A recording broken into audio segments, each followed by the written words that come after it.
In Dallas, Texas, on a hot August afternoon, people looked up at the sky not for airplanes, but for burritos. Chipotle had just launched its boldest experiment yet. Zipotle, the drone-powered delivery system that promised to drop meals from 300 feet above suburban driveways. To the public, it looked like the future had arrived. To insiders, it looked like trouble waiting to happen. Behind the polished press releases and smiling executives stood Maya Castillo, a 27-year-old engineer who had designed the guidance algorithms for the drones. She knew every circuit and line of code, but what kept her awake at night wasn't the technology, it was the pressure from aboard.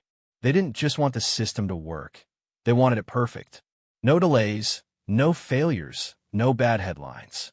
But Maya had already seen glitches in early tests. Drones ignoring GPS locks, packages swinging dangerously as they descended, and even one burrito bag landing on the hood of Tesla.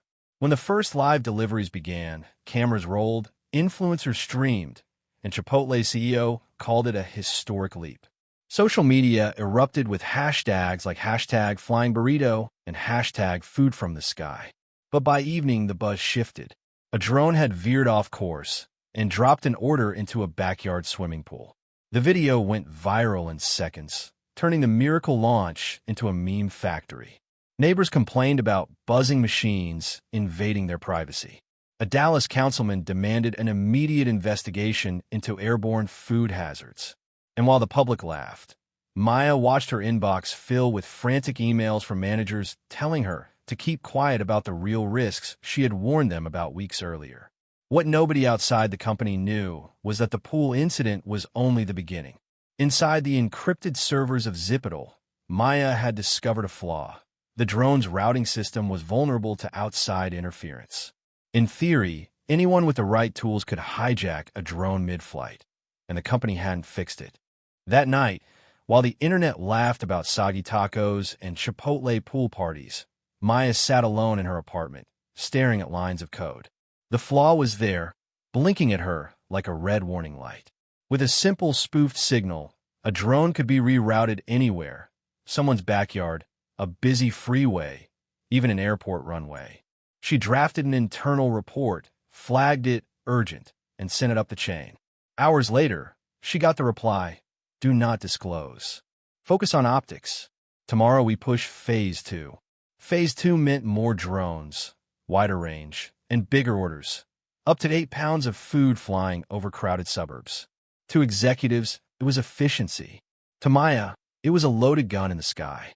By morning, #Zipotle was trending again. But this time it wasn't memes. A Dallas mother posted a video of a drone hovering just feet above her toddler, the delivery bag swinging like a pendulum. Another clip showed a burrito bowl splattering across a car windshield on the freeway. Local news anchors began asking uncomfortable questions.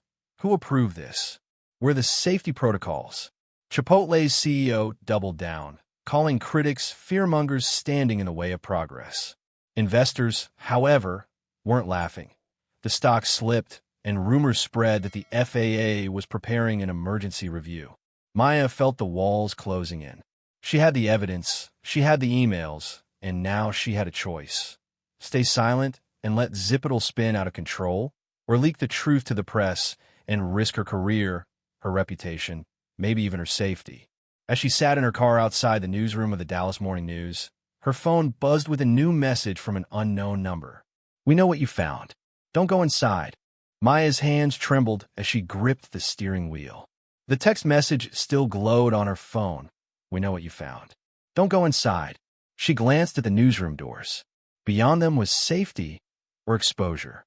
If she walked in, the story would explode, but so would her life. Corporate lawyers, non-disclosure suits, maybe worse. But if she turned back, she'd be complicit in a disaster waiting to happen. Her decision was made for her when, across the street, she noticed a white SUV idling with tinted windows. The kind that didn't belong in this neighborhood. Her gut screamed. They were here for her. Maya bolted, not toward her car, not home, but into the newsroom.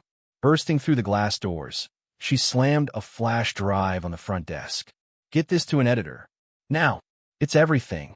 Minutes later, As she explained the drone flaw to a skeptical reporter, phones around the office began buzzing at once.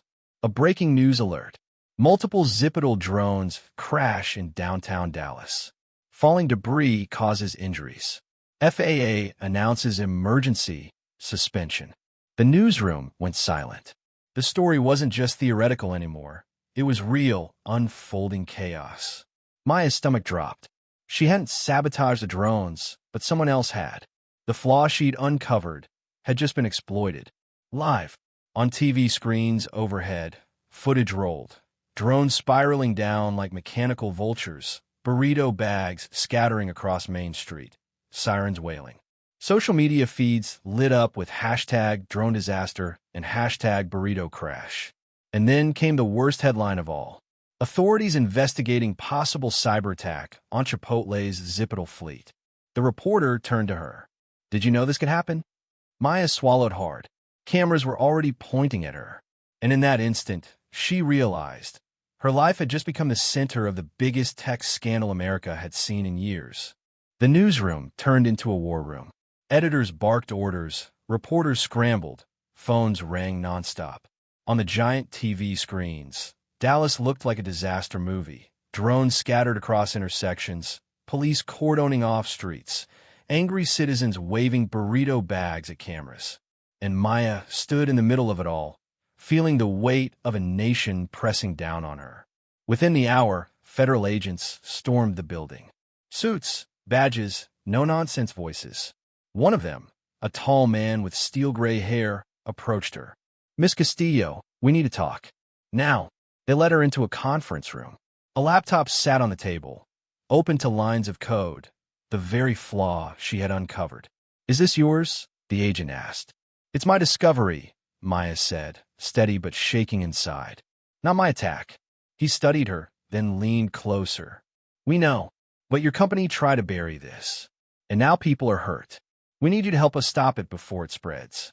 Meanwhile, outside, Chipotle's CEO held a press conference. He blamed foreign hackers, denied negligence, and called the system the future of food delivery. But reporters weren't buying it. Someone had leaked Maya's emails. Screens everywhere flashed with her warnings, her unanswered reports, her boss's dismissive replies. The truth was out. By nightfall, FAA grounded every Zipotle drone nationwide. Investors fled, lawsuits piled up, and the once gleaming vision of flying burritos turned into a corporate nightmare.